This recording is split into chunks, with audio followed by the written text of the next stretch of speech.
I got so much motherfucking design on right now. Break it down, bring it back, make it clap. I got 3 old thoughts, new guap, wear that dick. Bitches on my line, and you know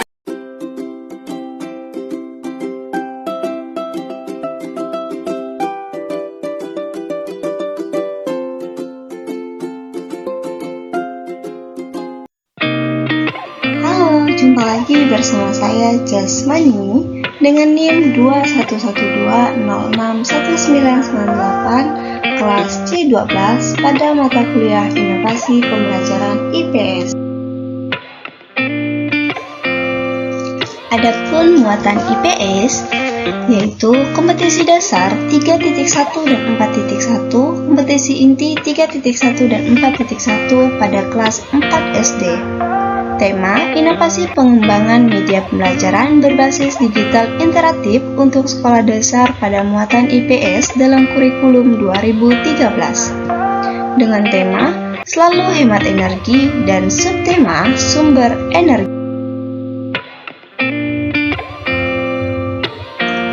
Sumber daya alam atau sering dikenal dengan SDA adalah segala sesuatu yang berasal dari alam yang dapat digunakan untuk memenuhi kebutuhan hidup manusia. Adapun jenis-jenis sumber daya alam yaitu ada 3. Yang pertama, berdasarkan sifat kelestariannya. Yang kedua, berdasarkan jenisnya. Dan yang ketiga, berdasarkan penggunaannya.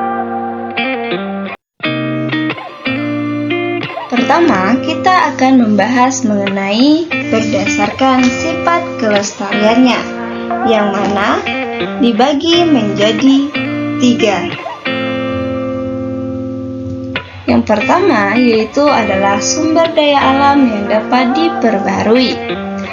Sumber daya alam yang dapat diperbarui adalah sumber daya alam yang tidak akan habis, karena dapat diproduksi kembali. Adapun contohnya, yang pertama yaitu adalah air, ada tumbuhan, ada tanah, dan ada hewan, ada sinar matahari, angin, dan panas bumi. Berdasarkan sifat kelestariannya yang kedua yaitu adalah sumber daya alam yang tidak dapat diperbarui.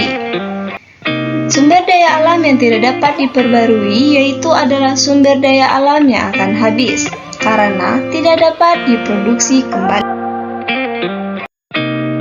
Contohnya, yang pertama ada bahan mineral yaitu batu, yang kedua logam mulia, yang ketiga minyak bumi, yang keempat batu bara, yang kelima gas alam.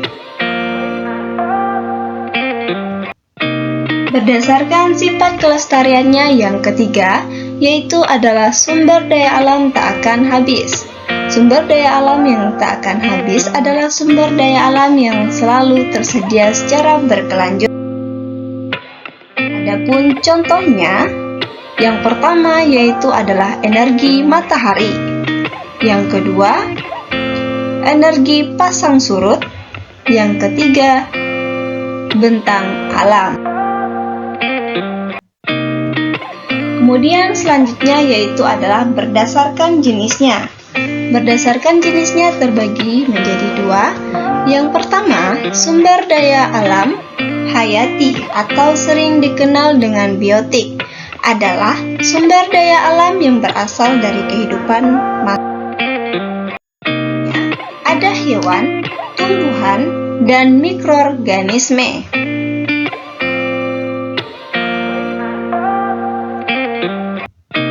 Kemudian berdasarkan jenis yang kedua, sumber daya alam non-hayati atau sering dikenal dengan abiotik, yaitu adalah sumber daya alam yang berasal dari benda mati atau bukan.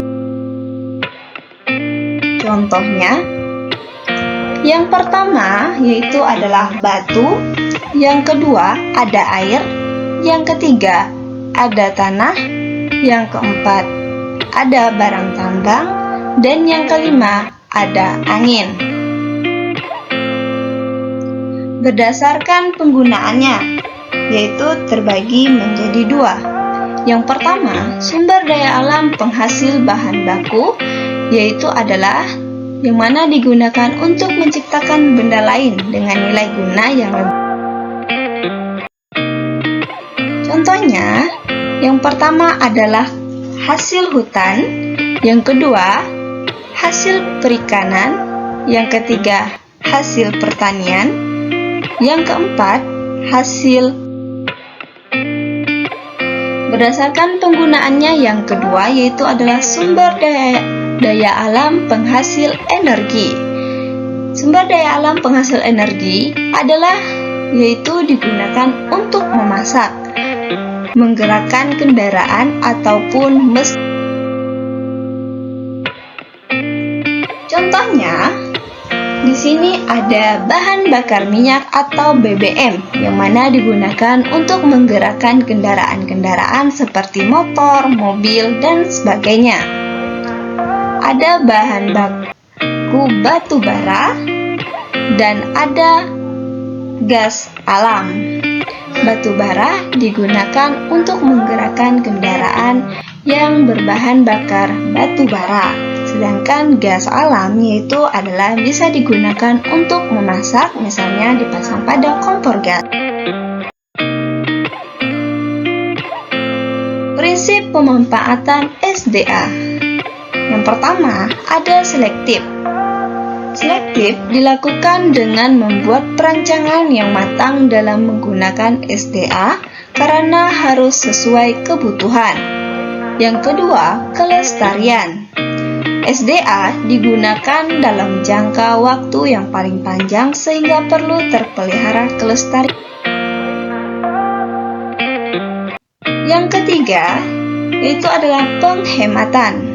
Dalam menggunakan SDA membutuhkan perancangan yang matang sehingga tidak terjadi pemborosan.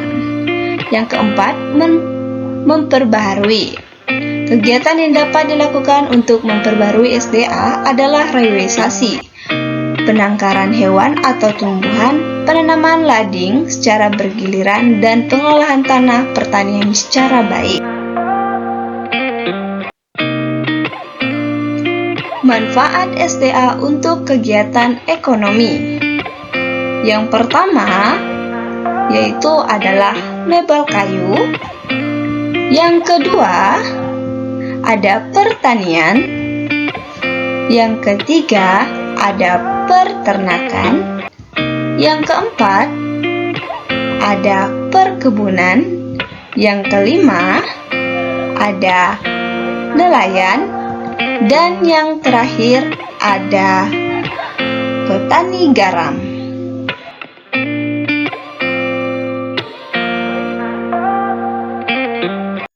Terima kasih.